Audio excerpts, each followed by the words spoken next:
Hi friends, Indian Spicy Kitchen க்கு subscribe பண்ணுங்க. இன்னும் நிறைய இன்ட்ரஸ்டிங்கான யூஸ்ஃபுல் வீடியோஸ் உங்களுக்காக. இன்னைக்கு மேஜிக் ட்ரிங்க். இது வந்து காலையில வெறும் வயித்துல குடிக்கணும். ஆமா, மலை நெல்லிக்காய் ஜூஸ் பத்தி தான் சொல்றேன். இது குடிக்கிறதுனால நிறைய ஹெல்த் பெனிஃபிட்ஸ் இருக்கு. இது குடிக்கிறவங்க கேரண்டியா ஹாஸ்பிட்டல் போகவே தேவையில்லை. இப்போ இது எப்படி செய்யறதுன்னு பார்க்கலாம். இதுல வந்து 4 மலை நெல்லிக்காய் எடுத்திருக்கேன். இது வந்து 2 பேர் ஜூஸ் குடிக்கலாம். இப்போ இது வந்து சின்ன சின்னதாக கட் பண்ணி நம்ம நல்ல பேஸ்ட் மாதிரி தண்ணி விட்டு அரைச்சிக்கலாம். இப்போ இதில் என்னென்ன ஹெல்த் பெனிஃபிட்ஸ் இருக்குன்னு பார்க்கலாம். இது குடிக்கிறவங்களுக்கு ஸ்கின் வந்து நல்லா எங்கே இருக்கும், நல்லா ஸ்கின் வந்து டைட் பண்ணும், நல்ல பொலிவு கொடுக்கும். இது குடிக்கிறவங்களோடக்கு முடி வந்து ரொம்ப ஸ்ட்ராங்காக இருக்கும், இளநரை கிரே ஹேர் வராது, முடி நல்லா கருகரு நீட்டமாக வரும். அது மட்டும் இல்லாமல் இது வந்து கேன்சருக்கு வராமல் தடுக்கும், அதே மாதிரி சர்க்கரை வியாதி வராமல் தடுக்கும். அப்படி இருக்கிறவங்க குடித்தாலும் அது வந்து நல்லா மினிமைஸ் பண்ணும். ஹார்ட் டிசீஸ் கண்டிப்பாக வராது. யூரினரி ட்ராக் இன்ஃபெக்ஷன்ஸும் வந்து ட்ரீட்மெண்ட்டாக இருக்குது. இதில் வந்து good source of fibre content நிறைய இருக்குது. நம்ம உடம்புல ஏதோ இன்ஃபெக்ஷன் இருந்தால் கூட அதுவும் சரி பண்ணும். ஐ ப்ராப்ளம்ஸும் சரி பண்ணும்.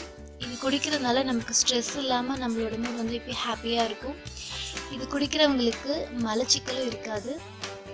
அது இல்லாமல் நம்மளோட ஜாயின்ஸ், கை கால் மூட்டு எல்லாமே சரியாகும். வலி இருந்ததுன்னா கை கால் மூட்டுக்கு நல்ல ஆரோக்கியத்தையும் ஸ்ட்ரென்த்தையும் கொடுக்கும். ஏன்னா இதில் நிறைய கால்சியம் இருக்கிறதுனால பல்லுக்கு அப்புறம் போன்ஸ்க்கு எல்லாமே ஸ்ட்ராங்காக இருக்கும். நெயில்ஸ் ஸ்ட்ராங்காக இருக்கும். ஃபர்டிலிட்டி இன்க்ரீஸ் பண்ணுது. இன்சோம்னியாங்கிற இது இருக்காது, தூக்கம் நல்லா வரும். இப்போ பாருங்கள், குட்டி குட்டியாக கட் பண்ணியாச்சு. இதில் வந்து 2 துண்டு இஞ்சி சேர்த்துட்டு நல்லா மிக்சியில் அரைச்சிக்கலாம். இப்போ பாருங்கள், நல்லா தண்ணி விட்டு அரைச்சாச்சு. இதில் வந்து வேணுங்கிற அளவுக்கு தண்ணி விட்டு விட்டு அரைச்சி நம்ம வந்து எந்த அளவுக்கு வந்து அதில் நெல்லிக்காயிலேருந்து ஜூஸ் எடுக்க முடியுமோ அந்த அளவுக்கு எடுத்துக்கலாம். இப்போ இதில் வந்து ஒரு வடிகட்டி வச்சுட்டு நல்லா வடிகட்டிக்கலாம். இப்போ பாருங்கள், தண்ணி நல்லா ஜூஸ் வந்து எடுத்தாச்சு. இதில் வந்து ஒரு 1/4 ஸ்பூன் அளவுக்கு பெப்பர் சேர்த்துட்டு 1/4 ஸ்பூன் அளவுக்கு உப்பு சேர்த்திக்கலாம். இது வந்து கொலஸ்ட்ரால் இல்லாதது, அதனால இது வந்து வெயிட் லாஸ்க்கு யூஸ்ஃபுல்லாக இருக்குது.